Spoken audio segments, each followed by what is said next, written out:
Movie के start होते ही हमें दो आदमी दिखाए जाते हैं जो कि एक डेजर्ट से जा रहे थे, लेकिन तभी उनमें से एक आदमी वहां की जमीन खोदने लगता है। तब उनमें से दूसरा आदमी उस खोदी हुई जमीन में एक बॉक्स रख देता है। अब जिस आदमी ने जमीन खोदी होती है वो दूसरे आदमी से पूछता है कि आखिर हम इस बॉक्स को यहाँ पर क्यों दफना रहे हैं, जिस पर वो आदमी जवाब देता है क्योंकि ये एक मिस्टीरियस बॉक्स है, कोई आम बॉक्स नहीं है। ये बॉक्स पहले भी ढूंढा गया था और अब दोबारा कोई इसे यहाँ पर ढूंढने आएगा। लेकिन जब वो उसे दफना कर वापिस आ रहे होते हैं तो जिस आदमी का वो बॉक्स होता है वो अपने साथी को कहता है कि अब तो तुम्हें पता चल गया है कि उस बॉक्स को हमने कहाँ दफनाया है, इसीलिए वो उसे शूट करके मार देता है और इसके बाद वो खुद को भी शूट कर लेता है। इसके बाद हमें कुछ ब्लैक एंड व्हाइट पिक्चर्स दिखाई जाती हैं जिनमें हमें वही मिस्टीरियस बॉक्स देखने को मिलता है। इसके बाद सीन शिफ्ट होकर एक लड़के पर आता है जिसका नाम ब्राइस होता है और वो सोशल मीडिया पर वायरल होने के लिए गेम सेटअप किया करता था और इस बार वो एक एस्केप रूम नाम की गेम सेटअप करता है। इसके बाद वो अपनी पार्टनर को कॉल करता है जो कि उसकी बेस्ट फ्रेंड थी। वो उसे कहता है कि हम पिछले कुछ सीजन से किसी भी वेबसाइट की टॉप लिस्ट में नहीं आए हैं, जिस पर उसकी फ्रेंड जवाब देती है कि तुम फिक्र मत करो, सब ठीक हो जाएगा देखना, और इस सीजन हम कुछ अच्छा कुछ स्पेशल करेंगे। इसके बाद ब्राइस डेकोरेशन आइटम स्टोर में जाता है जहाँ पर उसे वही मिस्टीरियस बॉक्स दिखता है, लेकिन शॉप की ऑनर कहती है कि ये सेल के लिए नहीं है, जिस पर क्यूरियस होते हुए ब्राइस उसे पूछता है कि क्यों,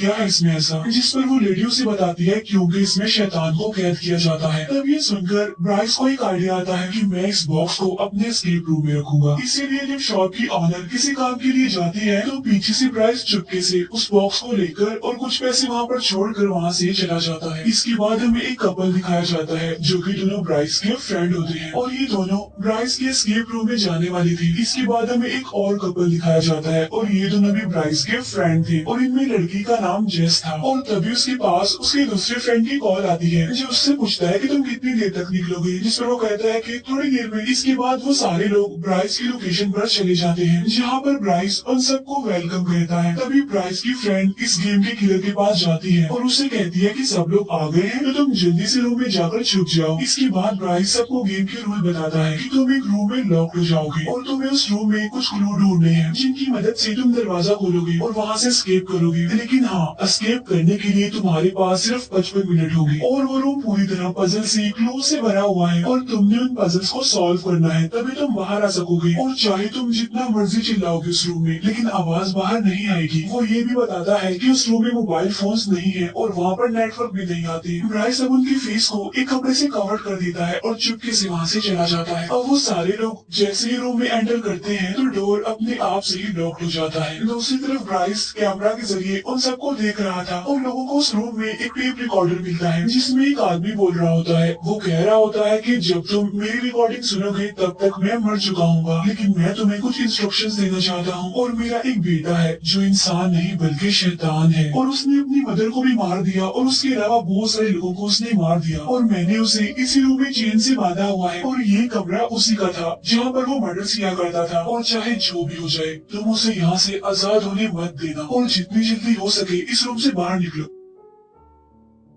अब क्योंकि वो लोग गेम खेल रहे थे इसीलिए उन्हें ये सारी बातें गेम का एक हिस्सा लगती है, मजाक समझते हैं वो इसे। अब वो लोग वहाँ पर क्लूज और पजल्स ढूंढने लगते हैं कि तभी उन्हें उस टेप रिकॉर्डर वाले आदमी का बेटा दिखाई देता है जो कि वहीं पर चेन से बंधा हुआ था। तब वो सारे लोग इसे गेम का पार्ट समझकर उस पर हंसने लगते हैं। इसके बाद ब्राइस के एक फ्रेंड को वहाँ पर वही मिस्टीरियस बॉक्स दिखता है और बगैर सोचे समझे वो उस बॉक्स को खोल देता है, लेकिन उस बॉक्स में कुछ नहीं था, यानी वो खाली था। और जब ब्राइस का फ्रेंड वहाँ से चला जाता है तो उसी मिस्टीरियस बॉक्स में से एक ब्लैक कलर का साया निकलता है जो कि उस रिकॉर्डिंग वाले आदमी के बेटे के अंदर चला जाता है, लेकिन किसी का भी ध्यान उस तरफ नहीं जाता। और अब हम उस आदमी के बेटे को बॉक्समैन कहेंगे। लेकिन तभी उन्हें एक कवर दिखाई देता है जिस पर लॉक लगा हुआ था और उस लॉक पर कुछ कोड नंबर थे और वो number red, green and blue colour में थे। तभी ब्राइस की फीमेल फ्रेंड को एक इरेजर मिलती है जिस पर DER लिखा हुआ था। फिर जब वो लड़की आगे बढ़ती है तो उसे वहाँ पर एक रस्सी दिखाई देती है और जब वो उस रस्सी को खींचती है तो तभी अचानक से उस टेप रिकॉर्डर वाली आदमी की डेड बॉडी वहाँ पर लटक जाती है, जिस पर पहले तो वो लोग घबरा जाते हैं लेकिन फिर वो इससे भी सीरियस नहीं लेते, वो इसे भी मजाक ही समझते हैं। फिर ब्राइस के फ्रेंड को कप के नीचे से 2 कॉइन मिलते हैं जिन्हें वो क्लू समझकर अपने पास रख लेता है। उधर दूसरी तरफ ब्राइस के ऑफिस के सिग्नल्स अचानक से चले जाते हैं जिससे उसे समझ नहीं आती कि आखिर ऐसा क्यों हो गया। बॉक्समैन जो कि चेन से बंधा हुआ था वो अपनी जगह से थोड़ा सा आगे आ गया था जिस पर उन्हें अब थोड़ा थोड़ा शक होने लगा था, जिस पर वो समझते हैं कि शायद बॉक्समैन की चेन 5 मिनट के बाद थोड़ा थोड़ा खुलती रहती है ताकि वो आहिस्ता आहिस्ता करके आगे आ सके। अब ब्राइस के फ्रेंड को बुक शेल्फ में से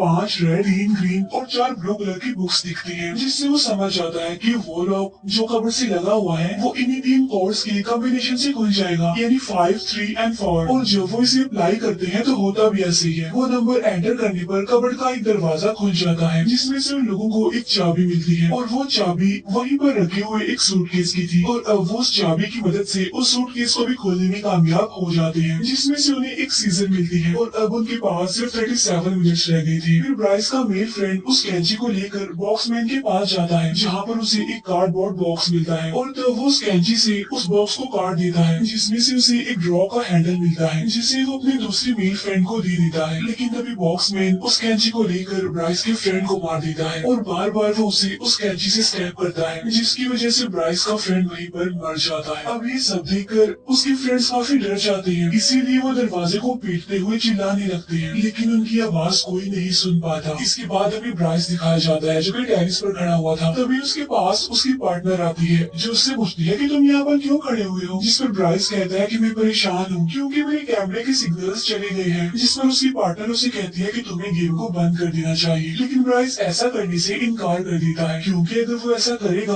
तो उनका गेम खराब हो जाएगा, जिसकी वजह से पब्लिक उनके एस्केप रूम को बेकार ही रिव्यूज देगी। उस रूम में ब्राइस के सारे फ्रेंड्स काफी डरे होते हैं, काफी घबराए होते हैं। वो बॉक्समैन पर चीजें उठाकर मारते हैं, लेकिन उसे इसका कोई असर नहीं होता। ब्राइस का फ्रेंड जेस की बैग से मोबाइल निकाल कर पुलिस को कॉल करने की कोशिश करता है। अब जाहिर सी बात है वहाँ पर नेटवर्क नहीं आ रहा था। अब जैसे जैसे टाइम गुजरता जा रहा था, बॉक्समैन अपनी चेन से खुलते खुलते आगे आ रहा था, यानी उन लोगों के करीब आता जा रहा था। ब्राइस का फ्रेंड कहता है कि हमें गेम को कंप्लीट करना होगा वरना ये तो हमें भी मार देगा। तभी उसकी नजर एक ड्रॉर पर पड़ती है जिसका हैंडल गायब था। अब वो उस हैंडल को वहाँ पर फिक्स करते हैं जो कि उन्हें कार्डबोर्ड में से मिला था, और ऐसा करते ही वो ड्रॉ खुल जाता है, जिसमें से एक छोटा सा बॉक्स निकलता है जिसमें उन्होंने 4 कॉइन डालने हैं। उसके बाद उन्हें एक चाबी मिलेगी। अब 2 कॉइन तो उनके पास थे जो कि उन्हें पहले मिले थे, लेकिन अब 2 कॉइन ढूंढने होंगे। और तभी उन्हें दीवार पर लगी 2 पेंटिंग्स अजीब लगने लगती है, और जब वो उसे चेक कर ही रहे होते हैं तो ब्राइस की फीमेल फ्रेंड को लग रहा था कि उसका वो फ्रेंड अभी भी जिंदा है जिसे उस बॉक्समैन ने कैंची से मारा था, इसीलिए वो उसके पास जाने लगती है। और अब उन लोगों के पास सिर्फ 25 मिनट रह गए थे, और इसके बाद बॉक्समैन आगे आता है और वो ब्राइस की फीमेल फ्रेंड के सर में भी कैंची घुसा कर उसे मार देता है। अब ये देखकर जेस और उसका फ्रेंड और ज्यादा घबरा जाते हैं और काफी डर भी जाते हैं, इसीलिए वो दोबारा से गेम में लग जाते हैं। पेंटिंग को गौर से देखने पर उन्हें बहुत सारे ट्राइएंगल्स उस पर दिखते हैं, जिनमें से 2 ट्राइएंगल्स तो बटन थे, इसीलिए वो साथ वाली पेंटिंग पर बटन के ऑर्डर्स को प्रेस करते हैं, जिससे वो पेंटिंग ओपन हो जाती है और वहाँ से उन्हें 2 कॉइन मिल जाते हैं। अब वो उन दोनों कॉइन्स को बॉक्स में डाल देते हैं, और जो 2 कॉइन उन्हें पहले मिले थे वो तो उस बॉक्समैन के पास थे। तभी देखकर वो काफी डर जाते हैं। ब्राइस की फ्रेंड को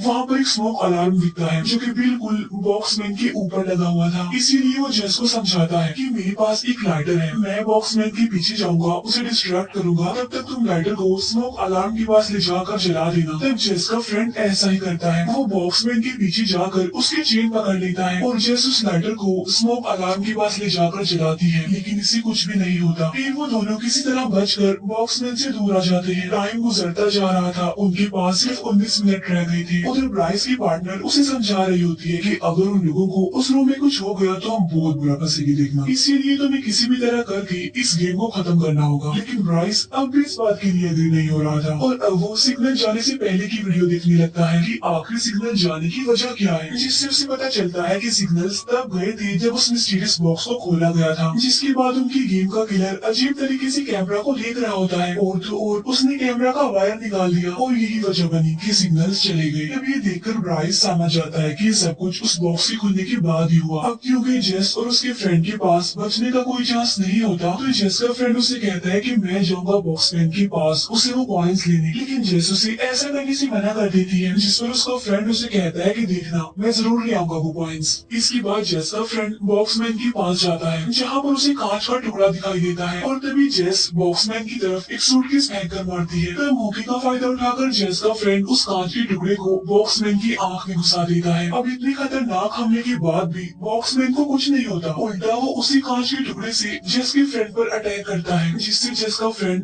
बुरी तरह इंजर्ड हो जाता है, और इसके बाद वो बेहोश हो जाता है।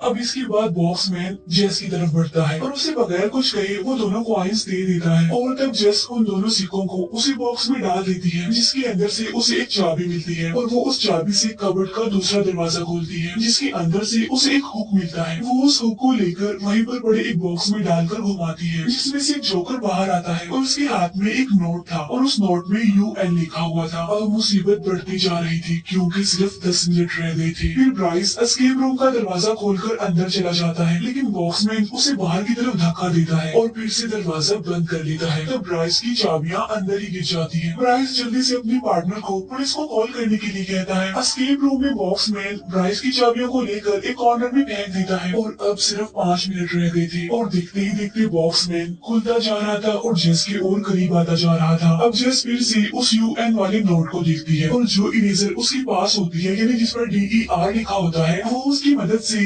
UN को इरेज करने की कोशिश करती है जिसके ऊपर कुछ एरोस बने हुए थे और वो भी बिल्कुल किसी बटन के ऑर्डर्स की तरह ही लग रहे थे। लेकिन यहाँ पर जेस को कुछ भी समझ नहीं आती इसीलिए वो उस कांच के टुकड़े को उठाकर बॉक्समैन को मारने जाती है लेकिन तभी मेन डोर पर सेम वैसे ही एरोस दिखाई देते हैं जैसा उस नोट पर लिखा हुआ था UN पर, जिसे देखकर जेस समझ जाती है कि इसी से ही दरवाजा ओपन होगा। और जब जेस वहाँ से जाने लगती है तो बॉक्समैन उसे रोक लेता है और उसे विजन दिखाने लगता है जिसमें जेस के तीनों फ्रेंड्स उसे हेल्प मांग रहे थे लेकिन यहाँ पर जेस उसकी चाल में नहीं आती और अब सिर्फ 16 सेकंड्स रह गए थे। जेस उस कांच के टुकड़े से बॉक्समैन पर स्टैप करती है और वो मेन डोर पर बने एरोस को उन्हीं एरोस के ऑर्डर से ही प्रेस करती है जिसकी वजह से वो डोर ओपन हो जाता है और जेस टाइम से पहले ही वहाँ से बाहर आ जाती है। और तब बॉक्समैन जेस के लिए क्लैपिंग करने लगता है शायद इसलिए कि वो इस गेम की सर्वाइवर थी। इसके बाद जेस वहाँ से भाग जाती है। इतनी ही देर में वहाँ पर पुलिस भी आ जाती है जो कि एस्केप रूम में जाती है जहाँ पर बॉक्समैन पुलिस पर भी अटैक करने ही वाला होता है कि तभी पुलिस उसे ही शूट कर देती है और यहाँ पर बॉक्समैन का खेल खत्म हो जाता है। उसके मरते ही वो काला साया उसके अंदर से निकल जाता है। इसके बाद जेस एक एम्बुलेंस के पास खड़ी हुई थी क्योंकि उसके फ्रेंड को हॉस्पिटल लेकर जाया जा रहा था, वो इंजर्ड था काफी और वहीं पर ब्राइस भी खड़ा हुआ था जो जेस को देखकर क्रीपी सी स्माइल पास कर रहा था। ऐसा लग रहा था कि वो काला साया अब उसके अंदर आ गया हो। तब ब्राइस अजीब तरह से रिएक्ट करते हुए वहाँ से दूर चला जाता है। इसके बाद ब्राइस की पार्टनर उस बॉक्स को उसी शॉप पर लेकर जाती है उसे वापस करने के लिए और वो शॉप की ओनर को बताती है कि मैं ब्राइस के साथ रहती थी लेकिन अचानक से वो एक दिन गायब हो गया। जिस पर शॉप की ओनर कहती है कि मैंने उस दिन उसे समझाने की कोशिश भी की थी कि ये एक खतरनाक और मिस्टीरियस बॉक्स है लेकिन उसने मेरी बात का यकीन नहीं किया और वो इसे कोई टॉय समझकर ले गया। तब शॉप की ओनर ब्राइस की पार्टनर से पूछती है कि क्या तुमने इस बॉक्स को देखा था खुलते हुए, जिस पर ब्राइस की फ्रेंड कहती है कि हाँ देखा था। जिस पर वो शॉप की ओनर कहती है कि ओहो अब वो शैतान तुम्हारे लिए वापस आएगा। तब ये सुनकर ब्राइस की फ्रेंड काफी डर जाती है और उसके परेशान होने के साथ ही ये मूवी यहीं पर एंड हो जाती है।